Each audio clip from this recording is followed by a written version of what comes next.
बहुत समय पहले की बात है। एक ऋषि थे जिनका नाम था वासप्रवत।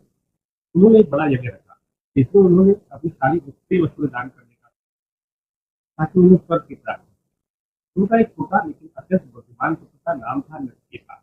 नचिकेता ने देखा उनके पिता दान में बूढ़ी और कमजोर गायें दान कर रहे हैं, जो न दूध दे सकती है न किसी काम की। ये देखकर नचिकेता के मन में था, ऐसा दान कैसे पुण्य दे सकता है।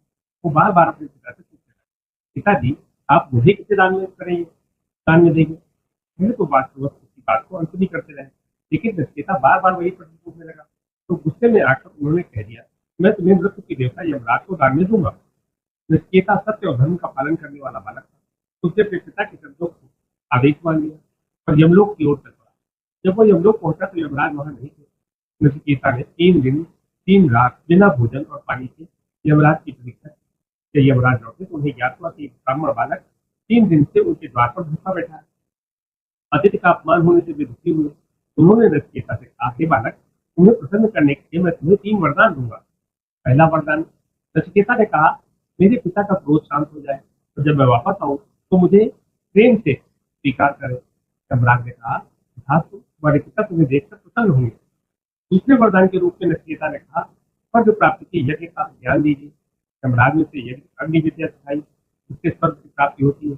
प्रसन्न होकर युवराज ने उस यज्ञ का नाम नचिकेता अग्नि रख दिया।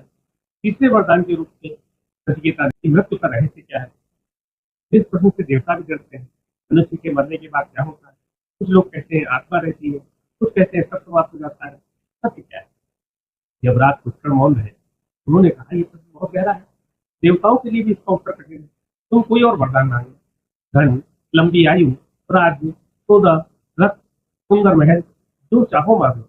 लेकिन नचिकेता अड़ग रहा। उसने कहा, धन और सुख एक दिन समाप्त हो जाते हैं। मनुष्य चाहे जितना जी ले, अंत में मृत्यु आती ही है। मुझे केवल सत्य जानना है। यमराज नचिकेता की दृढ़ता और सत्य की खोज से अत्यंत प्रसन्न हुए। तब उन्होंने कहा, आत्मा न जन्म लेती है और न मरती है। शरीर न टूटता है, लेकिन आत्मा अमर है। जो आत्मा को जान लेता है वह मृत्यु के भय से मुक्त हो जाता है। उन्होंने आगे समझाया कि मनुष्य का सबसे बड़ा शत्रु उसका लोभ और मोह है। जो सत्य, ज्ञान और आत्मा को पहचान देता है वही वास्तव में मुक्त होता है। नचिकेता ने ये दिव्य ज्ञान प्राप्त किया और एक महान ज्ञानी बनकर लौटा। नचिकेता की कहानी हमें सिखाती है, सत्य के लिए साहस चाहिए। ज्ञान धन से बड़ा है। मृत्यु अंत नहीं, बल्कि एक परिवर्तन है। जो आत्मा को समझ लेता है वह भय से मुक्त हो जाता है। आपको ये कहानी कैसी लगी? अच्छी लगे तो इसे शेयर कीजिए और इस तरह